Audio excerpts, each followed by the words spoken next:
Hi hello ನಮಸ್ತೆ ಎಲ್ಲರಿಗೂ ಕೂಡ ನ್ಯೂಸ್18 ಡಿಜಿಟಲ್ ಕಾಂಟೆಂಟ್ಗೆ ಸ್ವಾಗತ. ನಾನು ಆಶಿಕ್ ಮುಲ್ಕಿ.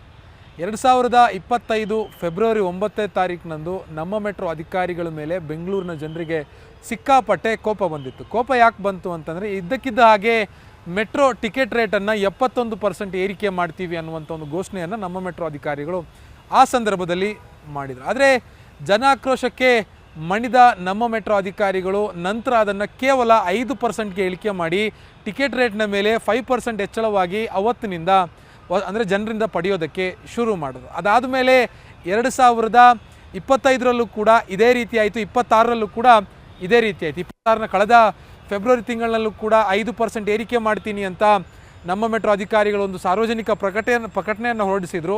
ಆ ಸಂದರ್ಭದಲ್ಲೂ ಕೂಡ ವರ್ಷದಿಂದ ವರ್ಷಕ್ಕೆ 5% ಏರಿಕೆ ಮಾಡ್ತಾ ಹೋದರೆ ಇದು ಜನಸಾಮಾನ್ಯರ ಮೇಲೆ ಹೊರೆ ಆಗುತ್ತೆ, ಇದು BMRCL ಅಧಿಕಾರಿಗಳು ಅನ್ಯಾಯ ಮಾಡ್ದಂಗೆ ಆಗುತ್ತೆ ಅನ್ನುವಂಥ ಆರೋಪಗಳೆಲ್ಲವೂ ಕೂಡ ಕೇಳಿ ಬಂದಿತ್ತು. ಆದರೆ ವರ್ಷದಿಂದ ವರ್ಷಕ್ಕೆ ಮೆಟ್ರೋ ಟಿಕೆಟ್ ರೇಟನ್ನು ಜಾಸ್ತಿ ಮಾಡೋದಕ್ಕೆ ಸಾಧ್ಯ ಇಲ್ಲ ಅನ್ನುವಂಥ ಒಂದು ಪರಿಸ್ಥಿತಿಗೆ ನಮ್ಮ ಮೆಟ್ರೋ ಅಧಿಕಾರಿಗಳು ಬಂದಿದ್ದಾರೆ. ಸೊ ಇದನ್ನು ಹೆಂಗೆ ಸಾರ್ಟ್ ಔಟ್ ಮಾಡೋದು ಅನ್ನುವಂಥ ಲೆಕ್ಕಾಚಾರದಲ್ಲಿ ಇದೀಗ ಹೊಸದಾಗಿರುವಂಥ ಒಂದು ಫಾರ್ಮುಲಾವನ್ನು ಜಾರಿ ಮಾಡೋದಕ್ಕೆ ನಮ್ಮ ಮೆಟ್ರೋ ಅಧಿಕಾರಿಗಳು ಮುಂದಾಗ್ತಾ ಇರುವಂಥದ್ದು. ಅಂದರೆ ಮುಂಬಾಗಿಲಿನಿಂದ ಬಂದರೆ ಸಮಸ್ಯೆ, ಹೀಗಾಗಿ ನಮ್ಮ ಮೆಟ್ರೋ ಅಧಿಕಾರಿಗಳು ಹಿಂಬಾಗಿಲಿನಿಂದ ಬರುವಂಥ ಪ್ರಯತ್ನವನ್ನು ಮಾಡ್ತಾ ಇದ್ದಾರೆ. ಹಾಗಿದ್ರೆ ಯಾವ ರೀತಿಯಾಗಿರುವಂಥ ಹೊಸ ಫಾರ್ಮುಲಾವನ್ನು, ಟಿಕೆಟ್ ರೇಟ್ ಫಾರ್ಮುಲಾವನ್ನು ಶಿಫಾರಸಾಗಿದೆ ತಜ್ಞರಿಂದ, ಏನು ನಮ್ಮ ಮೆಟ್ರೋ ಅಧಿಕಾರಿಗಳು ಏನು ಯೋಚನೆ ಮಾಡ್ತಾ ಇದ್ದಾರೆ, ಎಷ್ಟು ಪ್ರಮಾಣದಲ್ಲಿ ಮುಂದಿನ ವರ್ಷ ನಮ್ಮ ಮೆಟ್ರೋ ಟಿಕೆಟ್ ರೇಟ್ ಜಾಸ್ತಿ ಆಗುತ್ತೆ ಅನ್ನೋದ್ರ ಬಗ್ಗೆ ಇವತ್ತಿನ ಈ ವಿಡಿಯೋದಲ್ಲಿ ನಾವು ಡೀಟೇಲ್ಡ್ ಆಗಿ ನೋಡ್ತಾ ಹೋಗೋಣ. ನಾನೀಗಾಗಲೇ ಹೇಳಿದ ಹಾಗೆ 2024, 25, 26 ಈ 3 ವರ್ಷಗಳ ಫೆಬ್ರವರಿ ತಿಂಗಳಿನಲ್ಲಿ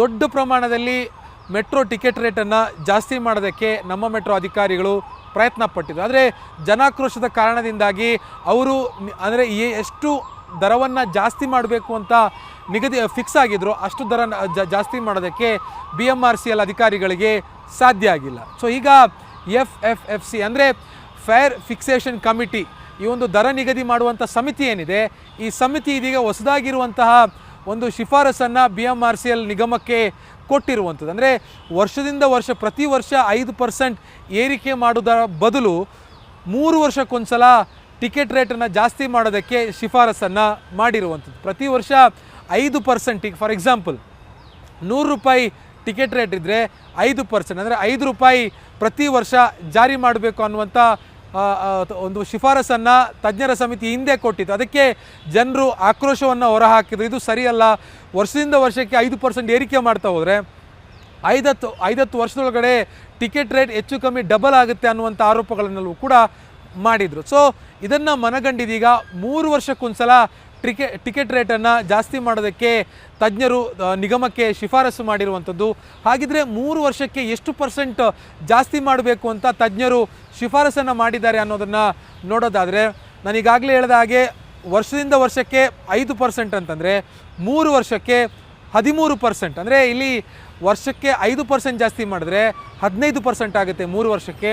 ಅದೇ 3 ವರ್ಷಕ್ಕೊಂದ್ಸಲ ಟಿಕೆಟ್ ರೇಟನ್ನು ಜಾಸ್ತಿ ಮಾಡಿದ್ರೆ 13% ಅಷ್ಟು ಟಿಕೆಟ್ ರೇಟನ್ನು ಜಾಸ್ತಿ ಮಾಡಬೇಕು ಅನ್ನುವಂಥ ಶಿಫಾರಸನ್ನು ತಜ್ಞರು ಮಾಡ್ತಾ ಇರುವಂಥದ್ದು. ಯಾಕೆ ಇಷ್ಟೊಂದು ದೊಡ್ಡ ಪ್ರಮಾಣದಲ್ಲಿ ಮೆಟ್ರೋ ಟಿಕೆಟ್ ರೇಟನ್ನು ಜಾಸ್ತಿ ಮಾಡಬೇಕು ಅಂತಂದರೆ, ಪ್ರತಿ ವರ್ಷವೂ ಕೂಡ ನಮ್ಮ ಮೆಟ್ರೋದ ಆಪರೇಷನಲ್ ಕಾಸ್ಟ್ ಏನಿದೆ ಅದು ಜಾಸ್ತಿ ಆಗ್ತಾನೆ ಹೋಗ್ತಾ ಇದೆ. ಮುಖ್ಯವಾಗಿ ವಿದ್ಯುತ್ ಇರ್ಬೋದು, ಮೇಂಟೆನೆನ್ಸ್ ಇರ್ಬೋದು, ನೌಕರರ ಸಂಬಳ ಇರ್ಬೋದು, ಇವೆಲ್ಲದಕ್ಕೂ ಕೂಡ ವರ್ಷದಿಂದ ವರ್ಷಕ್ಕೆ 600ರಿಂದ 700 ಕೋಟಿ ರೂಪಾಯಿ ಖರ್ಚಾಗ್ತಾ ಇದೆ.